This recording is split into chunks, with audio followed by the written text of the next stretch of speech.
Figma, l'outil préféré des designers, est en train de mourir. Google arrive tellement fort avec son nouvel outil qui va venir le détrôner. Ça s'appelle Stitch et ça te permet de créer des designs professionnels à partir d'un simple prompt.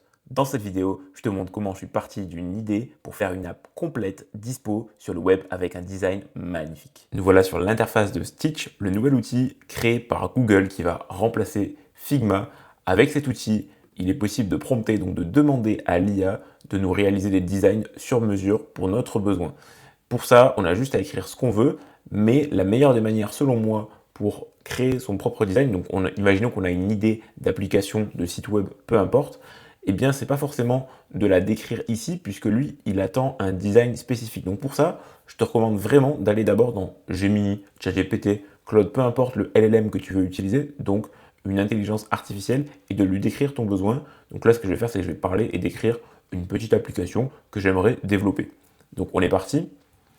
Salut, tu es un expert en design et tu vas me donner...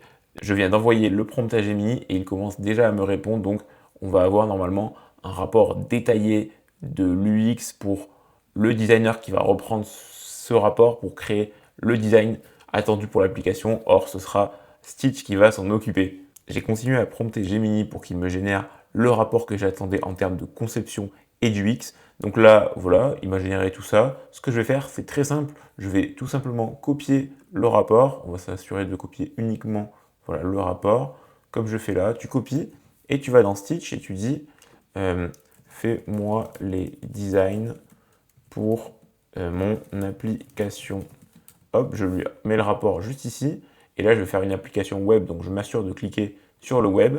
Je ne vais pas prendre le flash. Alors, parce que je pense que ça serait bien d'avoir voilà, un maximum de qualité. Donc, on va prendre Thinking with 3 Pro.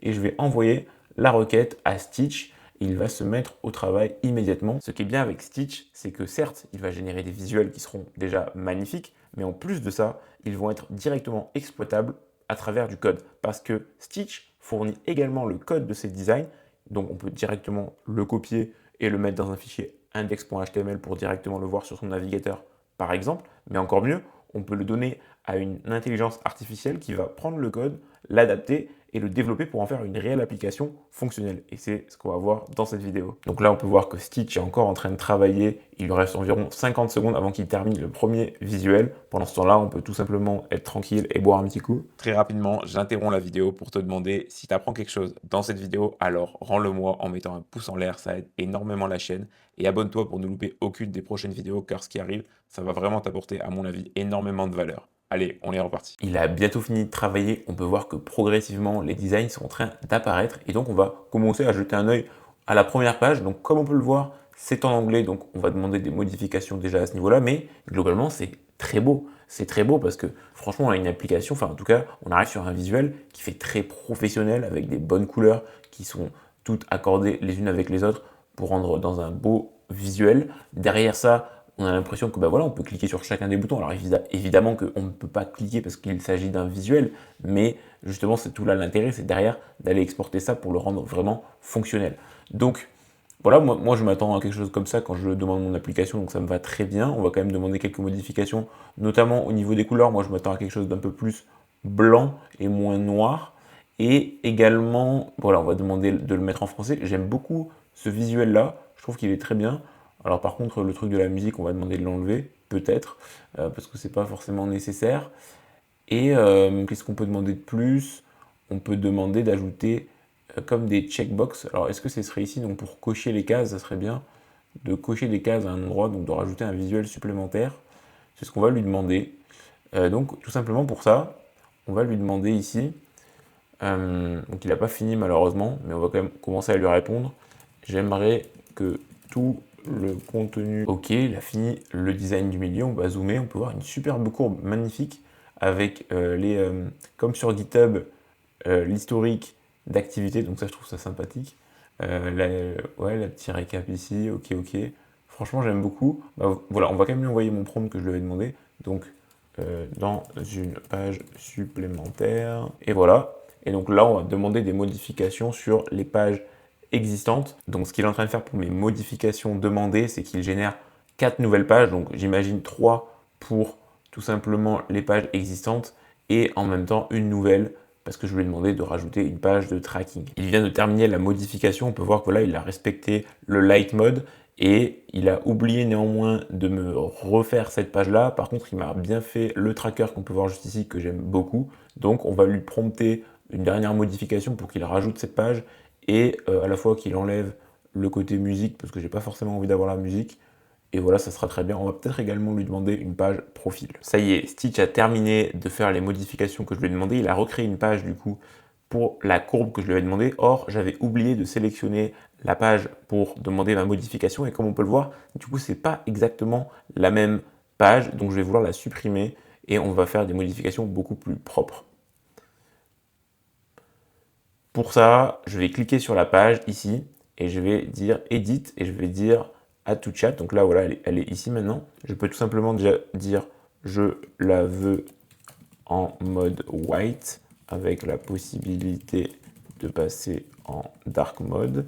Ensuite, je vais cliquer sur Edit et je vais aller également dans Annotate. Donc là, ça va m'ouvrir une photo de l'image où je vais pouvoir annoter. Donc par exemple, mettons que ça, je n'en veux pas. Je n'en veux pas. Donc là, en ayant fait Apply avec les modifications que j'ai demandées, Stitch va vraiment prendre cette image et normalement la modifier pour la rendre avec mes modifications spécifiques sur cette image, sur ce visuel qu'il avait généré au préalable. On a enfin terminé avec Stitch. Il a généré le visuel basé sur les commentaires que je lui avais demandé, donc en mettant la courbe en blanche.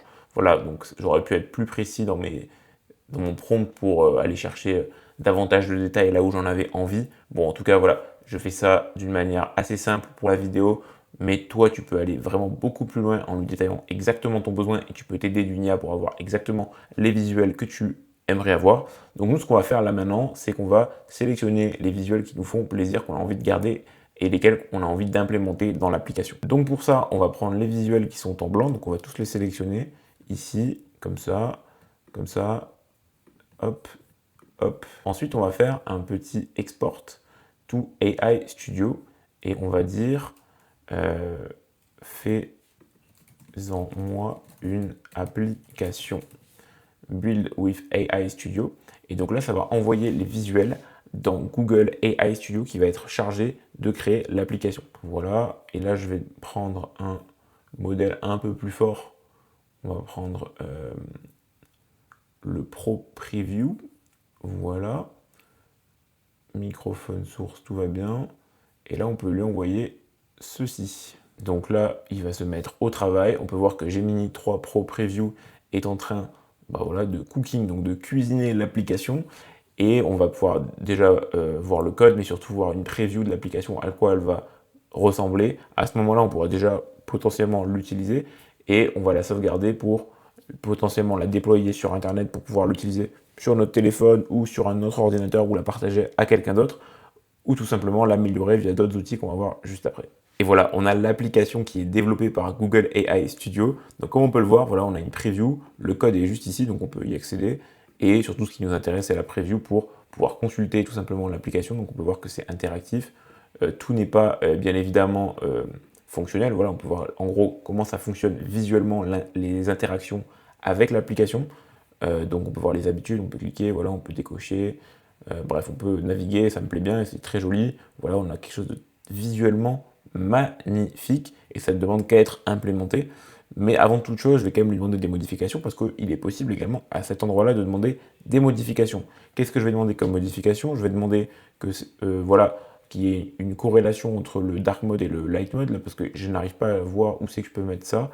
Et là, c'est en dark mode et là, c'est en light mode, ce qui ne me plaît pas. Ensuite, j'aimerais qu'il retire le côté musique ici. Donc, je vais tout simplement lui demander tout ça. Donc, retire-moi le côté musique, je ne veux pas de musique sur... Et c'est parti, il va me faire les modifications dans le code et comme ça on aura l'application qui sera comme on le souhaite. Regardez, c'est juste magnifique, il a complètement intégré les modifications que je lui ai demandé. On peut voir déjà qu'il n'y a plus la musique à droite, mais également que le mode sombre est bien présent et donc voilà, c'est magnifique. On a tout qui fonctionne en tout cas sur l'interface. Et ce qu'on va faire maintenant, donc on va la mettre sur GitHub, donc on clique là-dessus. Voilà, donc là il faut être connecté avec son compte Google. Ensuite, on va lui donner un nom, voilà, dev app, mettons save, voilà. Connectez-vous à votre compte GitHub pour continuer. Donc là, enfin, moi j'ai déjà un compte. Voilà, juste ici, hop, je me connecte, je fais All Repositories. Donc là, je donne accès à Google AI Studio pour qu'il puisse publier le code sur GitHub, ce qui est très important. Comme ça, il sera en ligne et disponible pour le mettre sur Internet ou peu importe. Donc là, on va lui donner un nom, on va lui donner, moi, je vais l'appeler YouTube Dev App, New Repository Description, voilà, Private, yes. Et là, il va me créer le repo et donc mettre le code à l'intérieur. Bon, comme on peut le voir, la mise en ligne de mon code sur GitHub n'a pas fonctionné. Quand je clique sur le lien, j'arrive là-dessus et ça bug depuis plus de 5 minutes, donc je pense que c'est une boucle infinie. Donc ce qu'on va faire, pas de problème, on peut tout simplement télécharger le projet. Donc c'est ce que je vais faire, voilà, j'ai downloadé le .zip et on va aller sur Antigravity pour développer l'application. Antigravity, c'est quoi? C'est un agent IA qui va développer de A à Z ton application pour la rendre purement fonctionnelle. Donc voilà, je suis dans Antigravity et je vais tout simplement créer un nouveau dossier où je vais demander à Antigravity de développer l'application, donc new folder, et je vais l'appeler web app perso YouTube. Bon, c'est pas le meilleur des noms, mais voilà. Et ensuite, ici, je vais tout simplement venir mettre le zip, voilà. Ici, on peut, et là, on va demander à Antigravity de développer cette application. Donc pour ça, très simplement, je vais lui dire développe-moi l'application. Voilà, j'ai envoyé le prompt à Antigravity, donc au modèle Gemini 3 Pro AI que je te recommande d'utiliser parce qu'il est plutôt puissant.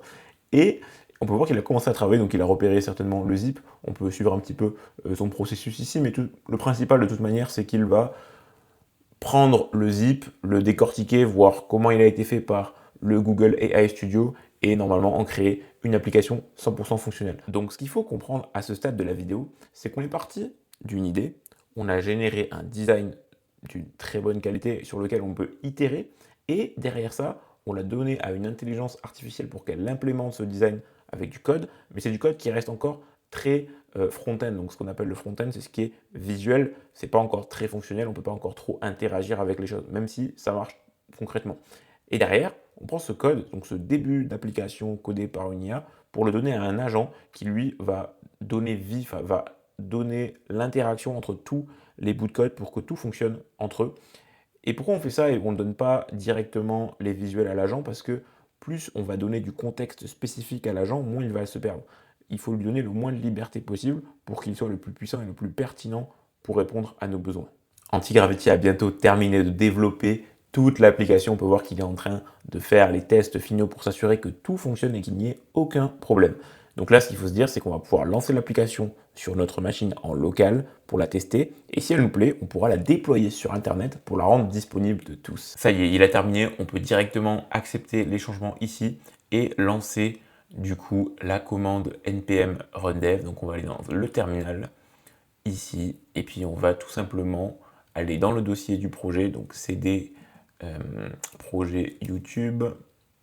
On va aller dans Stitch web et voilà. Et ici, on peut faire normalement npm run dev et ça va nous lancer l'application en local sur la machine. Comme on peut le voir, on peut tout simplement cliquer sur ce lien et la découvrir ensemble.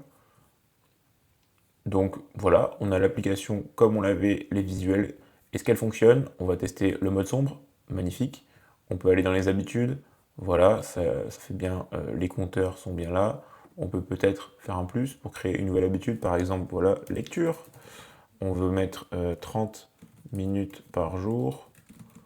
Hop, voilà, je fais ajouter et hop, j'ai une nouvelle habitude qui se charge. Donc c'est vraiment magnifique. On peut supprimer celle-là, par exemple, si elle ne nous plaît pas. Voilà, c'est vraiment tip-top comme je le voulais. On peut rajouter voilà, des petites choses qu'on fait là, comme une checkbox, parfait. Clarté mentale, ok, terminé, journal de bord. C'était super aujourd'hui. Voilà, tac, sauvegarde automatique, terminé. Ok, le labo, qu'est-ce que ça donne? Bon, bah là, il n'y a pas de cours, mais c'est parce que je pense que j'ai rien rentré encore. Voir tout, il y a pas, ça marche pas, par exemple. Voilà, après, on pourrait itérer sur certaines choses, comme ça, ces choses-là qui ne fonctionnent pas. On voit la date du jour. Voilà, on peut voir le profil. Donc, voilà, il a mis une image qui n'est absolument pas moi, mais on peut voir qu'il y a un niveau. Ok, on peut exporter les données. Ah oui, ok, ça m'a exporté les données, très drôle. On peut modifier. Alors là, il y a un problème de visuel par contre. Étienne, on peut peut-être modifier ça. Entrepreneur, je l'écris comme ça vient. Bonjour. Ok, enregistré. Bon, ça c'est pas très beau, mais on va dire que c'est là. Et surtout, on pourrait lui demander de modifier, on pourrait lui demander vraiment d'améliorer le design. Donc ça c'est cool. Et le mode sombre, ah, le mode sombre est plus joli. Ok. Et les paramètres ne fonctionnent pas. Ok. Et on peut se déconnecter non plus. Ok. Donc, bon, l'application fonctionne, comme on peut le voir, on peut rajouter des choses et tout, et ça a respecté le design qu'on a défini avec Stitch et avec Google AI Studio. Donc maintenant qu'on a ça, en fait, l'application est complètement terminée. On pourrait, comme j'ai dit, venir vouloir modifier certaines choses, certains détails qui ne fonctionnent pas ou qu'on aurait envie d'implémenter en plus, comme par exemple voilà, la déconnexion, intégrer des comptes, voilà, des choses qui ne fonctionnent pas comme la barre de recherche. Bref, on pourrait demander à Antigravity de développer ce genre de choses et il le ferait. Là pour la vidéo, je ne vais pas aller dans les détails puisque cette application elle est uniquement pour moi et donc je ne vais pas la mettre en ligne, donc pas besoin d'aller dans les détails comme ça. Et donc ce qu'on va faire maintenant, c'est comme on n'a pas pu tout à l'heure mettre le code sur GitHub, on va le mettre avec Antigravity. Donc ce qu'on fait, c'est qu'on va sur le repo qu'on a créé ou qu'on peut créer. Voilà, on peut créer un nouveau repo et là on va lui donner le lien et je vais dire à Antigravity, hop, je le prends juste ici, mets-moi le code dans ce repo. Hop, et là normalement il va me mettre tout le code qu'il a développé dans ce repo et comme ça on va pouvoir le déployer en ligne. Ça y est, le code est sur GitHub, on peut aller voir le repository qui doit être juste ici. Alors non, il n'est pas juste ici, il est juste là, voilà. Le repo est rempli avec le code et donc maintenant ce qu'on va faire pour le rendre disponible sur internet, on va aller sur ce qu'on appelle Vercel. Vercel, c'est un hébergeur de site web qui a la capacité d'héberger gratuitement vos sites web. En tout cas, ils ont une offre gratuite qui est plutôt généreuse. Et donc, je vous recommande d'aller dessus. Pour ça, vous créez un compte, etc. Et là, vous allez cliquer dans... alors, vous pouvez aller soit dans Projet ou alors dans Overview ici, en tout cas. Vous pouvez ajouter un nouveau projet. Vous cliquez là-dessus. Et ici, vous allez pouvoir vous connecter avec votre compte GitHub. Et donc, comme on peut le voir juste là, il a trouvé le projet que je viens de créer dans GitHub. Donc, je peux faire importer tout simplement. Ici, voilà, application, bah, très bien, s'il a détecté que c'était cette application, on va lui laisser faire. Et on prend, on va faire déployer tout simplement, il n'y a rien d'autre à faire. Hein. Donc c'est parti, le déploiement est lancé, on peut voir que voilà, Vercel est en train de builder et de créer l'application au sein même de ses serveurs. Et une fois que ce sera terminé, on aura un petit lien pour y accéder sur Internet et ce lien, on pourra le partager à des amis. On pourra également y accéder depuis notre mobile. Donc là, voilà, on peut voir continuer sur le dashboard. Donc on fait OK, continuer. Hop. Et ici, voilà, on peut voir le déploiement. Donc ici, si je clique sur ça, hop, j'arrive sur l'application. Et là, on est en ligne. Donc ça veut dire que si vous allez sur ce lien, vous aurez la même chose que moi. Et voilà, et ça fonctionne très bien, comme ça fonctionnait tout à l'heure. Donc c'est magnifique. On a vu comment passer d'une idée à une application complètement développée avec un design parfaitement professionnel. Si aujourd'hui tu as une idée, franchement n'hésite pas, va prompter Gemini ou peu importe et passe par Stitch pour les designs comme tu as pu le voir, ça fait des designs super beaux et qui sont directement intégrables dans les outils qui vont t'aider à coder ton application. Si tu apprécies ce genre de contenu, mets un énorme pouce en l'air, ça m'aide énormément et abonne-toi à la chaîne car des vidéos comme ça j'en prépare des tonnes et ça va t'apporter tellement de valeur. Sur ce, moi je te souhaite une excellente journée et je te dis à plus.